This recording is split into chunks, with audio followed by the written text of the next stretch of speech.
So today we have a very interesting episode. Our guest speaker is Be'Anka Ashaolu. She's the Director of Demand Generation at Propel. Hi, Be'Anka. Hi, Franco. How are you today? Thanks for joining. Yeah, thank you so much. I'm doing pretty well. Awesome. So I'd like to start with you to just learn a little more about your background. How did you get into the field of demand generation and B2B marketing? And what is your current role? Yeah, sure. So I've worked at startups and mid-sized companies the majority of my career. And my background is really in marketing and sales operations and content marketing by way of journalism. So when I first set out in life, I thought I'd be a writer. So I still consider myself a bit of a writer. And my transition into ops really was because I discovered my knack for process and technology while I was implementing Salesforce at my very first marketing job. And since then, it's just been more ops and more writing and eventually demand generation when I sort of wanted more influence on the entire customer journey. So your main background starts from the operation side, the marketing operation and sales operation side? Yes, it does. Nice. Which I know there's a couple angles into demand. And so ops is sort of my favorite way to go. So anyone who works with me or for me, they know I'm crazy organized and crazy process oriented, but I do think that it yields results. Yeah, I totally agree. I'm the same. I started as a marketing ops, so I can totally see that that part. So tell us a little more about your role today. You are a Propel as a leading demand generation. Yes, can you tell us more about the company and what you're doing? Of course. Propel is a product success platform, and we're built on Salesforce, which is a huge differentiator for us to be in the cloud. What we're doing is we're helping manufacturers achieve product success by connecting the people, the systems, and the processes that they need to deliver their products from concept to customer. So what I do here is literally generate demand, right? So I create strategy and I coach a team. Our team is responsible for developing the content and executing campaigns that generate qualified leads for our sales team. In my role, I also work really closely with our SDRs, our sales development reps, our product marketing team, as well as customer success on integrated initiatives and activities. Nice. And so how does your team look like today in the marketing side? Yeah, our team is a team of about 8, and we're sort of split between product marketing on one side and demand generation on the other. The demand side is, with me included, is a team of 5. We have sort of a campaign side of that too, and then a content side. Our content includes, the shorter, snappier, SEO optimized content, as well as longer form thought leadership. And then our campaigns team sort of takes all the assets that they can find, whether we create them in-house or they're created externally, and they put those through all of our different channels. They repurpose them, they break them down, and do everything they can to get more awareness for the company, as well as generate leads that can convert through the funnel. And in terms of your tech stack that you use to run all of this operation, you said you are very operation oriented and you started from Salesforce, but what is your current tech stack? We're still a Salesforce shop, right? Because Propel is built on Salesforce. So there's no way around that, which I'm okay with. I'm a big fan of Salesforce. Marketing automation, I am a Marketo person. I'm a certified expert. I've been using it for many years of my career. For our other functions, your social, we're using Sprout. We have Drift for chat. We use Zoom for webinars. And then for some visualization and revenue ops things and analytics, we just started using InsightSquared. Okay, so my next question would have been on the analytics. You said you just started using InsightSquared. What were you using before to track your metrics? Oh man, we were that marketing team that was using a little bit of everything and piecing it together in a Google Sheet, which is not unusual, and I know that. So, not at all. Yeah, we use Salesforce, right, for some of their reporting. Salesforce only goes so far, and so we would use some Marketo analytics, also only goes so far, and then we'd use our Google Analytics. And so we piece all these things together and try to identify trends by sort of capturing them at the end of each week or at the beginning of each month, and which was getting a little complicated, as I'm sure you know, being a marketing ops person. Yeah. So we brought in InsightSquared so we can see the entire journey. And that project was really initiated for our sales team by way of finance. And as they started using it, they brought us into the fold, and now we use it as well so we can really get that full customer journey tracked. Yeah, in fact, I'm used to see InsightSquare being championed by finance a lot because they have all the revenue metrics and they can track churn and a lot of those very key values and metrics. But then as extension, it goes to sales and then marketing as the last. Did you already implement it? Is it working for you? We have already implemented it, and so far so good. So we're using it in sort of our executive leadership team meetings, as well as on the marketing side, to measure our campaign performance and effectiveness. And then on the quarterly basis, we're really trying to see the larger picture of how our leads are moving through the funnel, which sources are contributing to that bottom of funnel. So it actually has been really good for us. And we go sort of week by week with who looks at InsightSquared from which perspective. Our sales team will go 1 week, and then we'll go the next week so that we sort of can get full vision into what's happening with all of our leads. And kind of leading from this, what are the metrics that you report on a monthly or quarterly basis? And what is your team measure on, since now you have InsightSquared to measure your KPIs, but what are those that are checked very carefully by the executive team? So the shared metric we have with sales is sales qualified leads. And we're all running towards a sales qualified lead number. We have the overall, of course, leading to pipeline. And then we have individual ones that our inbound team, which is demand, of course, is driving towards. And then we have an outbound team that's driving towards an SQL number. So that's really like our North Star right now. And then as any other demand generation team, we're looking at new leads. We're looking at marketing qualified leads. Those are huge for us. Then we're measuring sort of how our campaigns are performing. We look at the funnel, we look at landing pages, emails, and all social metrics, so that we can optimize sort of week over week and month over month.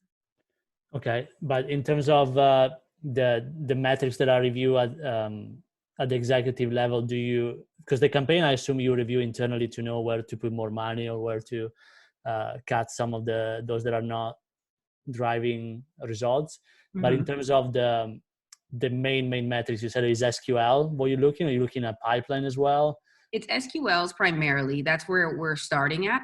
Of course, yeah. Pipeline and revenue, it almost goes without saying, we have to measure that. Our SQLs drive towards that. We've done a little bit of backwards math from our CFO to determine how many opportunities we need, how much pipeline we need, all the way down to how many leads we should be generating to hit those numbers.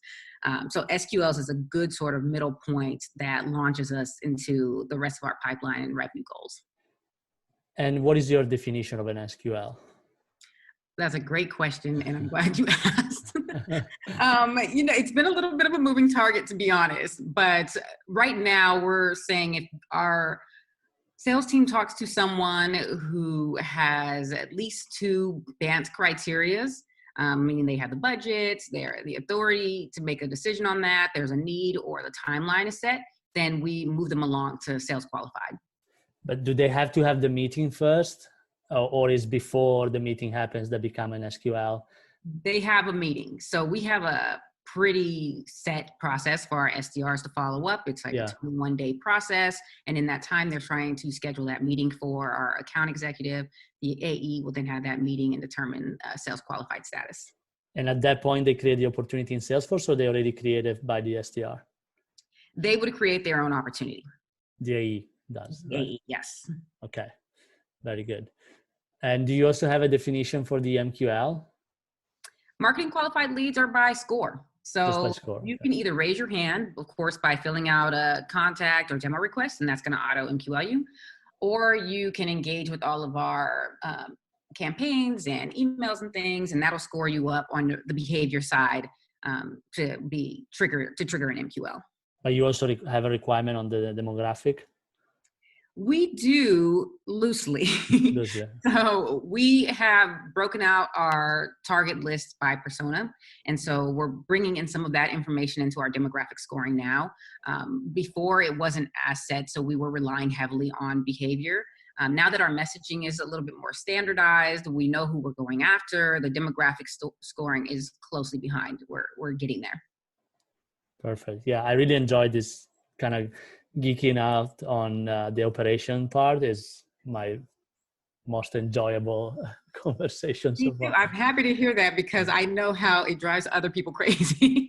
Yeah, it's, it's my background as well. So I love talking about, scoring MQL and definition and the process, which kind of leads me to the next question on the handoff process that you have with sales. You say you are pre-aligned with the SDR team. You have a very defined process. So how does it work when an MQL hits the score? What is the next step there, and how does that work, and how do you take them back into nurture if there is not an opportunity? So our SDRs are triggered when an MQL happens, right? So once they get that alert, that sort of kicks off their 21-day clock to follow up. And so this is a matter of them calling, emailing, connecting on LinkedIn, doing everything they can to connect with this person so that they can do the bank qualifications and eventually get them over to our account executive. If that doesn't happen within the 21 days, then the lead is automatically sent back to marketing as return to marketing, and they end up in our return to marketing track, which will continue to reach out to them infrequently before an extended period of time. If the lead is with the SDRs and they connect, but they need more time with them, the SDR will change the status to working, and that will stop the clock for a little bit, but there has to be a date for when they're going to follow up. So that really kicks off the process again. If you get 21 more days to follow up with this person until a certain time when you actually connect with them to schedule with the account executive. So it's very, very automated, and we do that so we make sure that no one slips through the cracks, and that we're not burning out our leads by reaching out to them over and over again when they're just not ready. Awesome. Love this. This is great. So in terms of, I want to start talking about campaigns now, because I know we talk a lot about process and I love doing that, but I need to start talking also a little bit about campaigns. So if I have to ask you, first of all, what are your leads coming from today? If you have to pick one or two lead sources that are really working for your company. The top lead sources for us right now are in paid media. So we're doing some content syndication that's bringing in a lot of leads. Our search leads are doing pretty well as well. And we do work on LinkedIn quite a bit. So we're running different content pieces, testing them against each other, and running them against different audiences, and using some lead gen forms and other tactics on there to bring in new leads. And I think I forgot the second part of your question. And so do you also advertise on Facebook, or is mostly LinkedIn and Google Ads? We're mostly on LinkedIn and Google Ads, and there's a few publications that just work for our industry that we also work it with. But all of these campaigns are based on content? All of them are based on content. So we are a very content-driven team. Pre-COVID, we were actually very campaigns-driven, where we were thinking of the campaigns first and then filling them with whatever content made sense. We've since sort of changed course, and now we're developing content based on the messaging that we have done, and our campaigns team takes the content and puts it into the different channels. Nice. And the content is coming from the product marketing team? Comes from product marketing. There's also content writers on our team. And then we have some partnerships that we're working right now where we do some joint content pieces together. Very nice. Awesome. And so kind of from these are your top lead sources. What is the most successful campaigns you've done so far? It can be either one-off or maybe something like a particular type of LinkedIn ads or Google ads that has worked really well for you, or maybe a content syndication.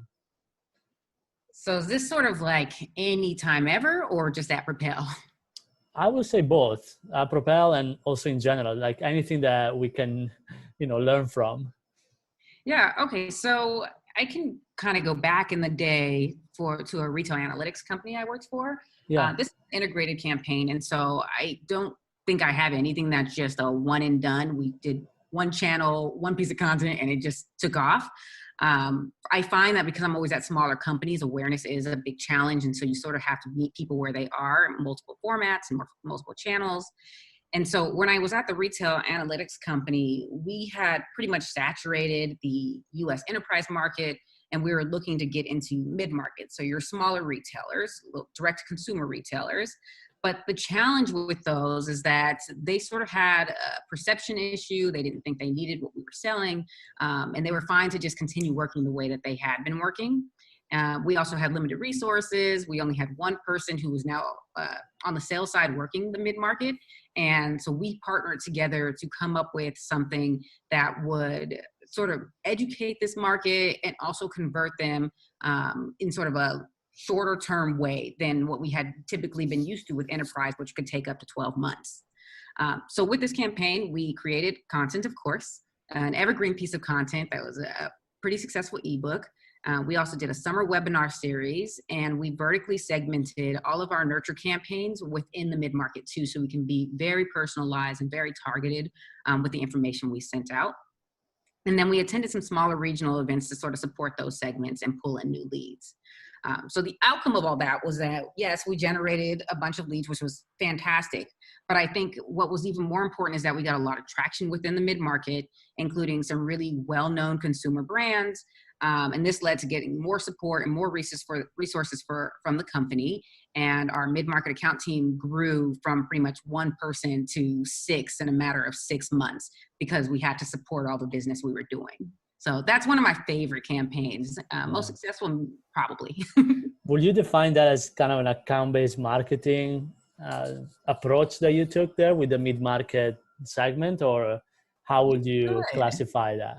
I think I could call it that, right? Because account-based marketing doesn't have to just mean that we have the named accounts. We were doing this by a certain size. We were doing it by certain segments. And so because we were that focused and we were doing more research and really trying to understand the pain points of what these customers or potential customers could need, it definitely bordered on account-based marketing just because of the level of focus.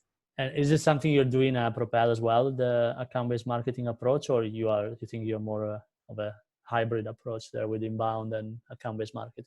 Oh, now you're getting into some controversial stuff. I think that we're in a position where we could very well go account-based marketing. It does take a lot of resources to do it, and account-based marketing is a long-term investment. It takes a while. And so I think we're sort of balancing in the middle here. We want to continue to do traditional demand generation that we can pull in sort of a wide range of leads, and then do a little bit of fishing with spears as it makes sense. So our sales team is definitely on the outbound side, targeting certain accounts. They're reaching out to them. They have account lists. But on the marketing side, we're still casting a wider net. Perfect. Thank you. That makes sense.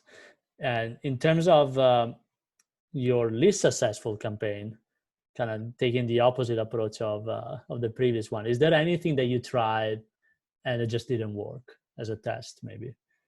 Yes. So I'm an experimenter by nature. So I have a lot of unsuccessful campaigns under my belt. And what is the very worst one? The one you're like, I would never try that again.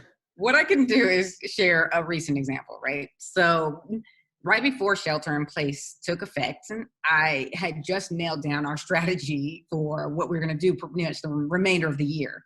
And that took a lot of work and a lot of talking to people and research and it all came together literally right before shelter in place. So a lot of what that strategy included was campaigns that aggressively push leads towards demo conversions. Propel has an outstanding product, and I know I'm probably supposed to say that, but I'm telling you it's true. And once you get eyes on it, that's a great point for us in moving people along in their journey. So we were set to launch our campaign that still aggressively pushed people to demos in that week of shelter in place, if I remember correctly. So the adjustment we made, because we knew people were home, they're on more video calls than they ever been in their life. They're probably exhausted from that. Let's pay people for their time. And so we segmented out our database again to identify our ICPs, the people who most likely have the greatest impact for our company. And we made an offer of a $25 Amazon gift card to meet with our salesperson for a quick demo. So super low intent, right? Like you didn't have to buy anything from there, but we do take the bet that seeing the demo would make you inspired to move forward. We sent that out and through email, and it was super, super quiet. I think we may have gotten one person to convert, and then we couldn't get them to respond to actually schedule the demo. So we didn't send out a single gift card, and that campaign just kind of was a flop. But I will say, in a funny twist, about a month ago, a company did reach out to me on LinkedIn offering a $100 DoorDash gift card, and it worked. So those to show you that timing, the channel, the audience, and the offer make all the difference. And we just were badly timed, but good idea, I think, in theory. But do you think the channel was right, like email? Because the other offer came on LinkedIn, right? Do you think maybe if you would have tried on LinkedIn, would have worked differently? I tend to think that. I still think our timing was probably poor, right? Like no one had time for extra stuff and to consider other products right now at that time. So I do think that if we could have waited until later and maybe included LinkedIn in the campaign, meaning sent emails as well as done LinkedIn, we could have had greater responsiveness. Yeah, that could have been maybe something to test again at the end of the year, just to kind of get a final response on that. Because I see that working a few times. Right, it works. It just, our thing was missing a few pieces. Yeah, I always like to position more like, as a thank you for your time, because so it doesn't look like a bribe for of course. for a demo. But yeah, I've seen it working plenty of times. So definitely something maybe to try again. I have I could talk all day, obviously, with you because I'm loving the conversation. But for the sake of time, I want to ask you a couple of more questions that I'm really curious to know your answer. First of all, I want to start talking about the analytics, especially because you are very focused on operation. I want to know, how does your marketing dashboard look like and how you track attribution for your campaigns? What models do you use? Yeah, those are great questions, right? The attribution one is, I think, a question everyone's trying to figure out. So I can definitely start there. We're a last touch company. We've tried first touch and multi-touch, and it got overly complicated for us. And so now we drive all of our campaigns towards a form, and that form is where we give credit to what campaign that drove to that form. The other part about what's on our dashboard, that is mostly just looking at our funnel. We look at it month over month and then on the quarterly basis, and we're looking at new leads that we're bringing in. And this is split across mid-market and enterprise. Then we look at MQLs, we look at SQLs, and all of these we split to look at the trending over time by lead source, which we split out by channel, which is just inbound, paid, and when there were events, we did events. And at the bottom of our dashboard, we have our top performing campaigns and contents. A lot of that is just by responses. Did they take the action we wanted them to take? And then we include in our dashboard some SDR activity metrics. We want to know how many calls they're making, what their workload is, and the way we determine sort of our kickback rate is we look at all of our MQLs that we've generated over time by the current status they're in. So if people are unqualified or return to marketing, then we can see sort of how qualified our MQLs are. I'm glad that you talked about the SDR because I want to ask you a controversial question that I always love to ask. Oh, I'm excited. Do you think the SDR should report under demand generation or should they report under sales? Now, look, my team might be listening to this, so I don't know if I can answer that. It could go either way. I know that is a cop-out a bit. There have been plenty of times in my career that I have wanted to manage the SDRs. There have been times when I have managed SDRs, and this might just be more about marketing being control freaks, that we want to own that entire experience. So it really just depends. I'm sorry, I'm giving you the worst answer ever, but I can't say one way or the other. Yeah, I see it in many different ways. That's why I always love to ask. And, probably there is not a right answer there. It's very company dependent, but I like to hear the opinion. There's many different arguments.